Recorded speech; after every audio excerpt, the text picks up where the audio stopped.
Right now, as you're watching this, your ego is subtly guiding you toward one of the 7 most dangerous places for human consciousness. And here's the terrifying part. You likely don't even know it. These aren't places you'll find on a map. They exist solely in the terrain of your mind.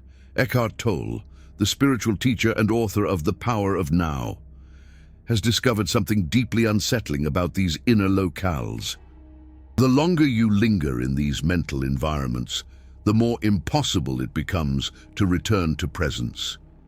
Until one day, you wake up and realize you've spent years living outside the present moment, and you never even knew you chose this. Most people think presence is something you earn, something you achieve through hours of meditation, or by escaping to a spiritual retreat. But Tolle, in The Power of Now, reveals a truth that changes everything. Presence isn't a destination, it's your natural state. You already are present. The problem is, your ego has built 7 mental traps designed to kidnap you, to pull you away from that natural state. And every time you step into one of these traps, you step out of awareness and into the dream of compulsive thought. And here's the paradox that 99% of people fail to grasp. You don't have to be physically in these places to be destroyed by them. You carry them inside your mind, and you're constantly recreating them. The first dangerous place is what Tolle calls perpetual comparison. And if you think this is just about social media, you're missing the profound depth of the problem. Because comparison isn't just something you do when you open Instagram, it's what your ego does, automatically, relentlessly, from the moment you wake up until you fall asleep. When you look at someone and think, they're more successful than I am, you've just stepped out of presence. When you see someone and think, I'm better than them, you've stepped out too, because presence doesn't compare. Only the ego compares. Tolle explains that the ego needs comparison to exist, because the ego isn't a real thing. It's a pattern of thought that feeds on differences. I am this, you are that. I have more, you have less. Without comparison, the ego has no way to define itself. And when it can't define itself, it starts to panic. That's why you feel that pang of anxiety when you see someone who seems happier, wealthier, more accomplished. It's not just envy, it's the ego, desperately fighting to maintain its identity based on being superior or inferior to others. But here's something most people never realize. The real danger of comparison isn't on social media, it's in your own head. You can delete all the apps and still spend the entire day in this mental trap, comparing your life to imaginary versions of other people's lives, comparing who you are today with who you were 5 years ago, comparing your reality with unrealistic expectations that you don't even know where they came from. And every time you compare, you lose presence, because presence accepts what is. Comparison rejects what is and desires what is not. Research published in the Journal of Social and Clinical Psychology in 2024 confirms what Tolle has been teaching for decades. Participants who reduced their social media use from 60 minutes to just 10 minutes a day reported a significant drop in anxiety and depression, but not because social media is inherently bad, because it amplifies the mental pattern of comparison that already exists. The problem was never Instagram. It was you, voluntarily entering the mental space of comparison every time you opened the app, and then thinking that the app itself was making you feel bad. So, here's the question that 99% of people avoid answering. If you know comparison pulls you away from presence, why do you keep doing it? And the answer might shock you, because your ego loves this place. It feels alive when it compares. It feels real when it measures the distance between you and others.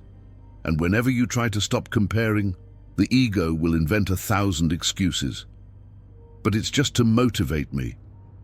But I need to know where I stand. But everyone does it. No, conscious, present people don't do it. Only egos do.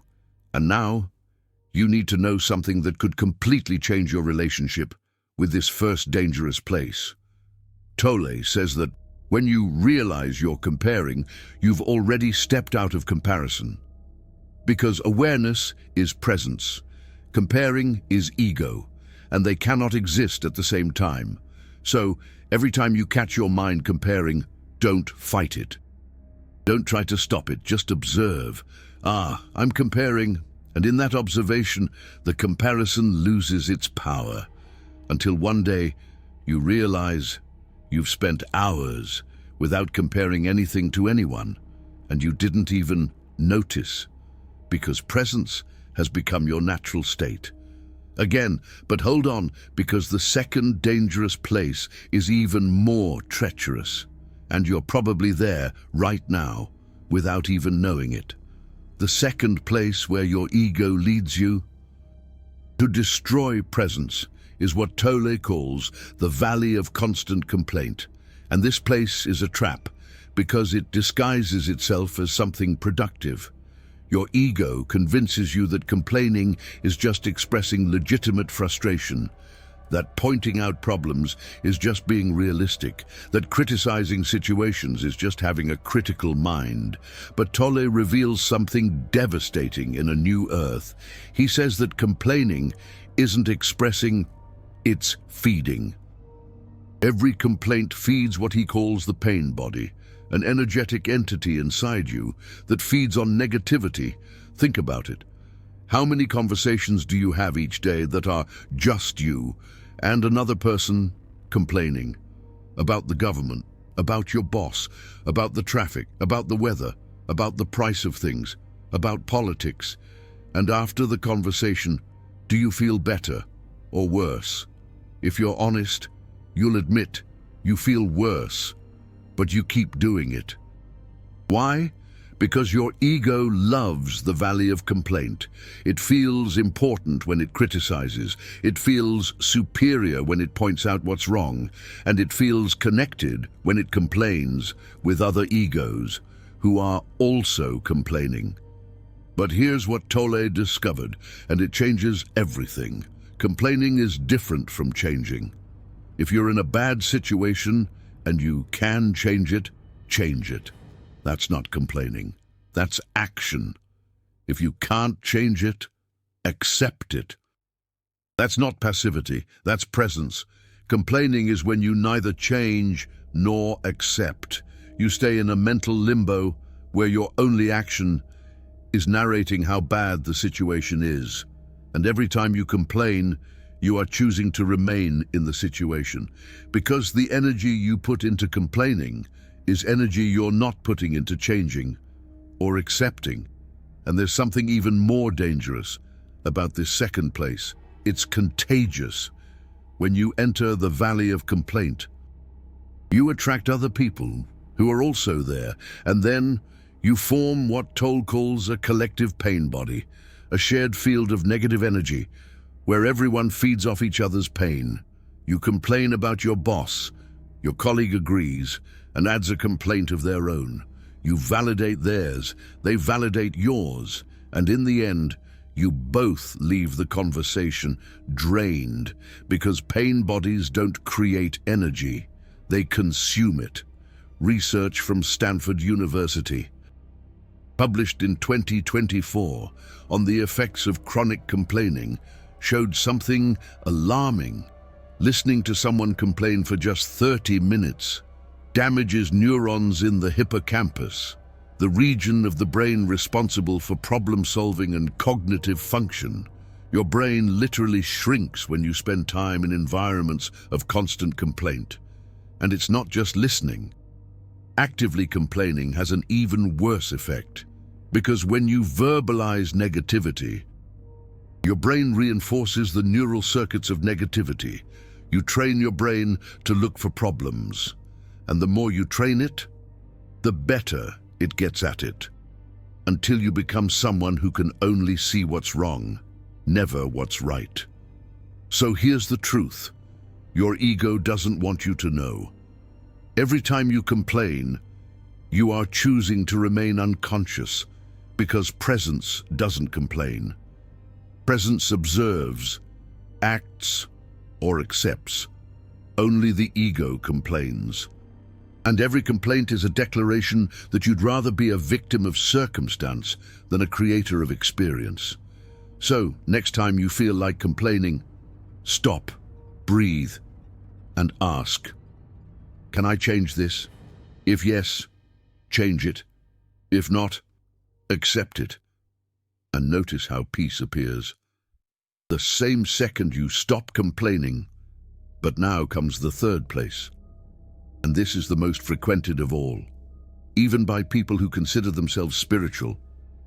The third dangerous place where presence dies is what Tolle calls the prison of psychological time. And this place has two rooms. One is called the past, the other is called the future. And 99% of humanity spends their entire life alternating between these two rooms, never leaving the prison, because the ego can't exist in the now. It only exists in psychological time. And psychological time is different from clock time. Clock time is practical. You schedule an appointment for 3 p.m. You plan a trip for next week. That's useful. Psychological time is when you use the past or future to avoid the present. You are in the present physically, but your mind is in the past, reliving hurt, ruminating on something someone said, wishing you'd done things differently, blaming yourself or others. And whenever you do that, you step out of the now, or your mind is in the future, imagining problems that may never happen. Planning what to say in a conversation that doesn't exist yet, worrying about outcomes you can't control. And again, you've left the present. And Tolle says something profound. The past doesn't exist. The future doesn't exist. Only the now exists. But your ego desperately needs to believe that the past and future are real, because without them, the ego has nowhere to live. Think about it. Your entire identity is based on stories from the past. I am someone who has suffered. I am someone who has achieved. I am a victim of. I am the author of. All of these phrases depend on the past, continuing to exist in your mind as something real. And all your anxiety comes from future projections. What if I fail? What if I lose? What if no one likes me? What if the worst happens? All these questions depend on the future being treated as real. But Tolle asks, have you ever experienced the past or the future? Or have you only experienced a long sequence of present moments, each happening now? And here's the liberating truth. When you realize that only the now is real, 80% of your mental problems disappear. Because most problems only exist in psychological time. They don't exist now. Now, you are breathing. Now, you are alive. Now, you have everything you need for this moment. But your ego doesn't want you to realize this. Because if you do, the ego loses control. So it keeps you busy visiting the past, regretting, blaming, glorifying, or visiting the future, worrying, obsessively planning, fearing, and whenever you're in one of these places, you miss the only moment where life really happens. A Harvard University study tracking 2,250 adults during daily activities found that 47% of the time, people were thinking about something other than what they were doing. And the more the mind wandered, the less happy people reported being, even when the mind wandering was about pleasant things. Because happiness doesn't come from thoughts about good things. Happiness comes from being present with what is. And you can't be present if you're mentally in the past or future. So here's what Tolle teaches in The Power of Now that can transform your life today.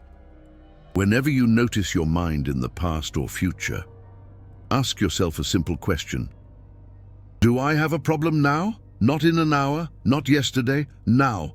And 99% of the time, the answer is no, now. You have no problem. You have air in your lungs. You have consciousness. You are alive. And if you do have a problem now, deal with it now. But don't get lost in problems that don't exist in this moment, because they are in the prison of psychological time, and you have the key to get out. The key is to notice where your attention is and bring it back to the now. But now you need to understand something. There are still 4 dangerous places, and the next one is where most spiritually awakened people stumble, because they think they've already overcome it, but they haven't. The 4th dangerous place is the market of external validation, and this place is where sensitive souls spend decades lost, even after awakening spiritually, because the ego doesn't die easily.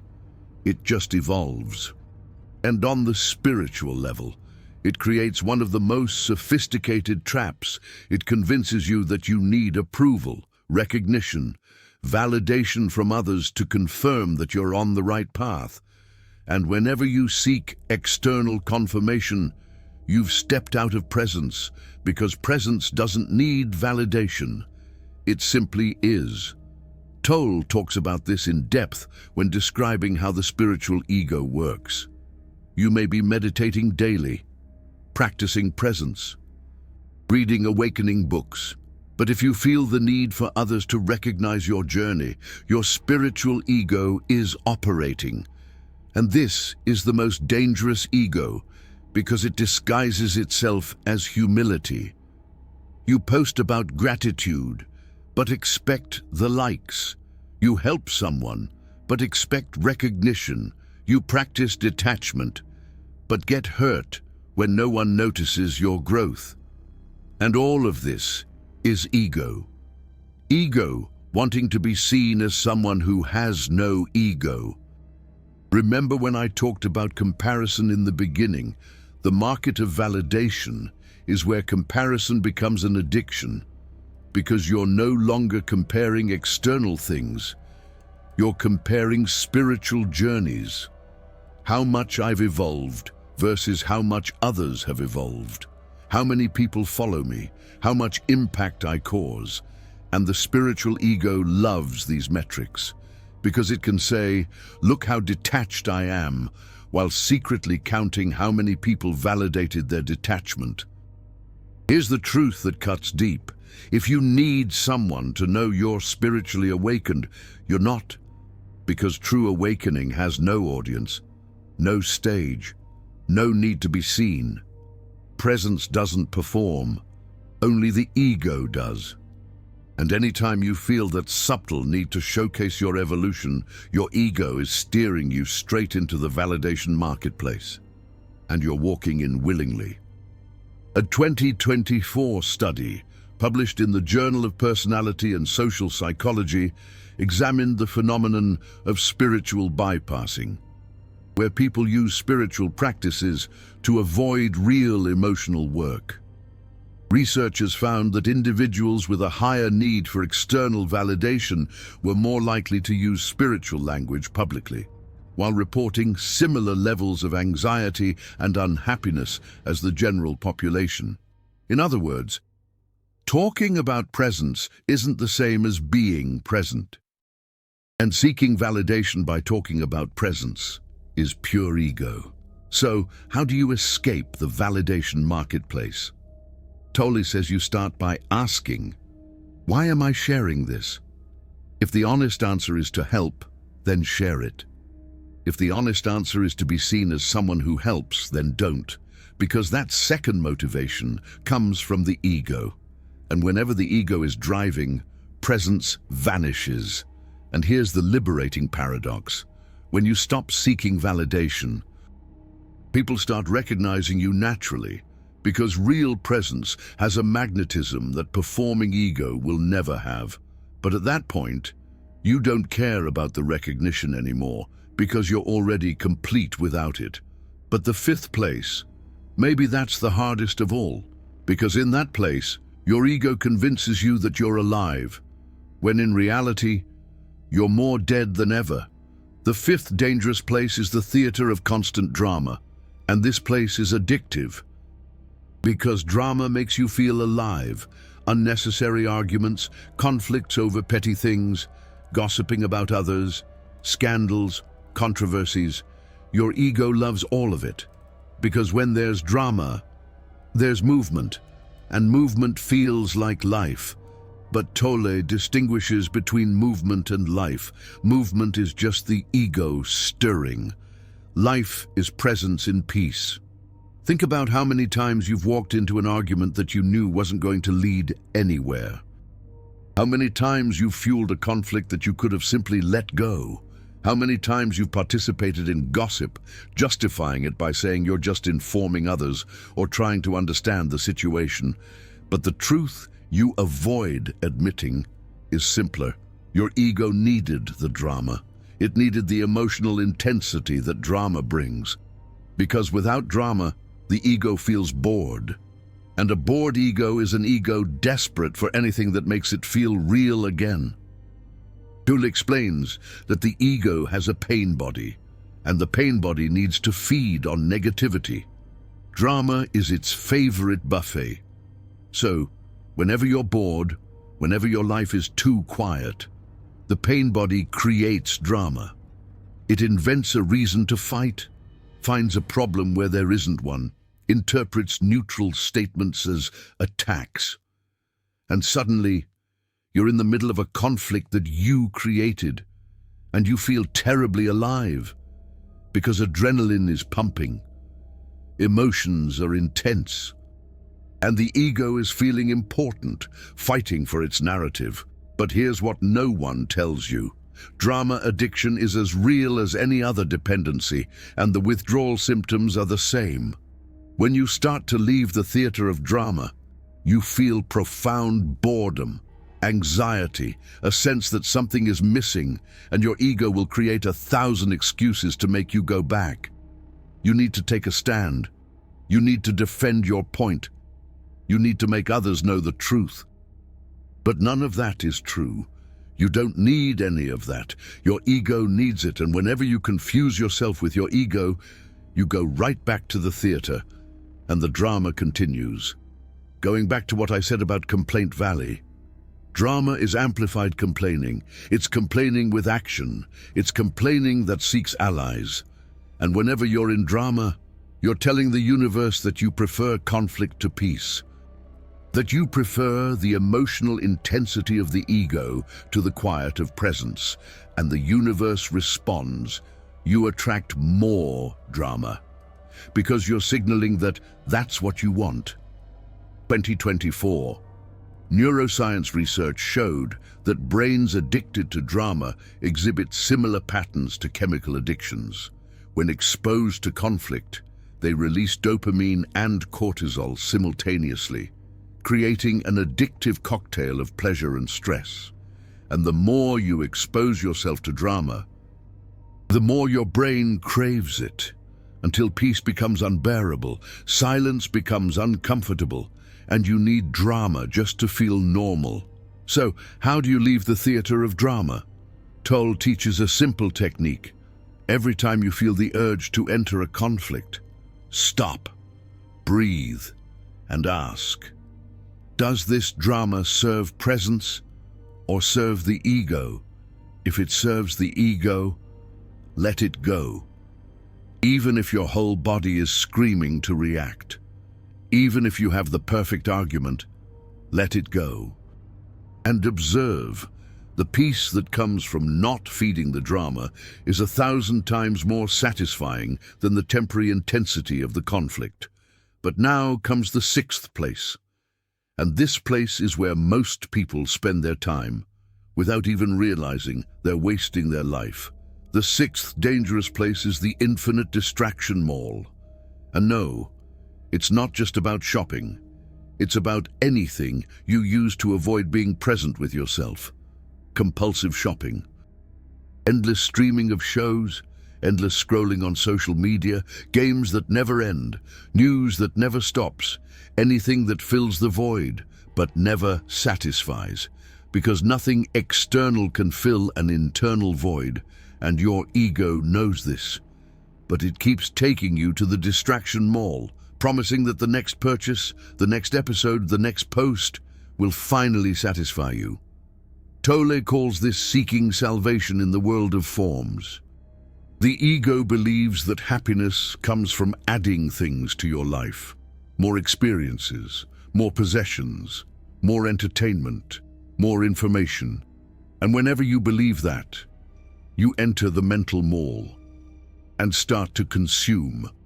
Not because you need to, but because the ego needs constant stimulation to avoid facing the silence of being. Here's the test. Can you stay alone for 5 minutes, without your phone, without music, without anything? Just present. Most people can't, because when every distraction disappears, the ego panics, and you feel that profound discomfort, that restlessness, that urgent need to do something, anything. And then you grab your phone, open social media, start scrolling, and immediately the discomfort decreases because you've gone back to the distraction mall and the ego is satisfied again, temporarily. But remember what I said about the time prison. The distraction mall works by keeping you out of the present. Each distraction takes you either to the past or to the future. The TV show takes you to a fictional world. The news takes you to future worries. Social media takes you to comparisons and validations. Shopping takes you to a fantasy of how your life will be better with that object. Everything takes you out of the now, and whenever you're not in the now, you're not truly alive. You're merely existing in automatic patterns that the ego has created. Studies on smartphone usage in 2024 reveal that adults check their phones, on average, 96 times a day, approximately once every 10 minutes. And each check fragments your attention, preventing deep presence. You're never totally where you are. There's always a part of you, waiting for the next notification, the next stimulus, the next distraction. And this constant fragmentation is exactly what the ego needs to survive, because the ego cannot exist in total attention. It can only exist in divided attention. So here's the practice that changes everything. Tolle calls it a conscious breath. Every time you feel a compulsion for distraction, stop, breathe, once, completely conscious of your breath, and ask yourself, am I avoiding something? The honest answer, usually, is yes. You're avoiding feeling boredom, or loneliness, or anxiety, or emptiness. And the ego wants you to avoid it, because if you feel it fully, the ego loses control. But if you feel it fully, with presence, you discover something revolutionary. Those feelings don't destroy you, they pass. And on the other side, there is peace. And now we arrive at the 7th and final place, the most dangerous of all, because this place is within you, and you didn't even know it was there. The 7th dangerous place is the prison of the thinking mind, and this place is where 99% of humanity lives, 99% of the time, because this place is your own mind, operating in automatic mode, compulsive thoughts, incessant internal dialogue, constant narration of everything that happens, judgments about everything and everyone, and the illusion that you are these thoughts. But Tolle has revealed the most liberating truth of human existence. You are not your thoughts. You are the consciousness that observes the thoughts. And when you realize this, everything changes, because suddenly you realize there's space between you and your thoughts. You can observe them without being dominated by them. You can let a negative thought pass without believing it. You can see the ego creating drama and simply not participate, because you are not the ego. You are presence, observing the ego. But arriving at this perception demands something the ego hates. It demands that you question the reality of your thoughts, and most never do it, because the ego convinces you that thought is truth. If you think, "I'm not good enough," the ego says that's true. If you think, "I need more to be happy," the ego says it's true, and you spend your entire life obeying thoughts without ever questioning if they have any real authority over you. Tolle asks, who is observing your thoughts? If you can observe a thought, you cannot be the thought, because the observer and the observed are not the same thing. So, who are you? You are the observer, the conscious presence that witnesses thoughts, emotions, sensations, but isn't any of them. And when you rest in that presence, you leave the prison of the thinking mind, and for the first time, you are free. And here's the final callback. Remember the 6 previous places? Comparison, complaint, time, validation, drama, distraction. All of them only exist where? In the thinking mind. All are patterns of thought that the ego has created. And whenever you are identified with thoughts, you are automatically in all those places at the same time. But when you recognize yourself as presence, not as thought, all these places lose their power because they cannot exist in pure consciousness. They can only exist in identification with the mind. Research from Harvard Medical School in 2024 on mindfulness meditation confirmed that experienced practitioners exhibit reduced activity in the default mode network, the brain region associated with self-directed thought and mental wandering. In other words, the more you practice presence, the less your mind operates in the automatic mode of compulsive thinking. You literally rewire your brain to be present instead of being lost in thoughts. You've just discovered the 7 dangerous places where presence goes to die, and here is the final truth that transforms everything. These places have no real power. They only have the power that you give them when you believe they are real. The moment you realize that comparison is just a thought, it loses its control. The moment you see complaint as an ego pattern, it disappears. The moment you recognize that only the now exists, psychological time dissolves. Everything comes back to the same point. You are not your mind. You are free consciousness, watching the mind create illusions. And you can always choose not to enter those illusions. So the next time the ego tries to take you to one of these 7 places, take a pause, breathe, and ask yourself, am I serving presence or serving the ego? And the answer will appear, not in thought, but in the quiet wisdom that comes from who you really are. You've just discovered the 7 places where 99% of humanity loses consciousness daily. Few channels reveal this because the collective ego resists the truth that liberates you. When you click the super thanks button, you're not just supporting the channel, you're saying that you've chosen presence. Instead of living in the ego's dream, you have become a guardian of awakened consciousness. Now comes the practice that frees you from these 7 places permanently. Tolle calls this the practice of the inner observer, and it works like this.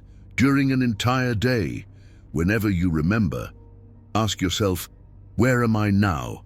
Not physically, but mentally. Am I in the place of comparison? Am I in complaint valley? Am I in the prison of time?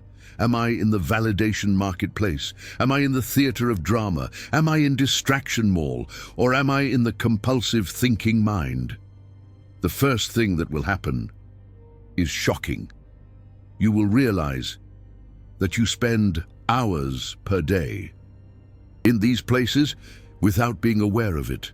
You will catch your mind, comparing, complaining, wandering in the past or future, seeking validation, creating drama, looking for distractions, lost in compulsive thoughts, and just perceiving it is already a transformation, because perception creates space between you and the pattern, and in that space, presence can enter.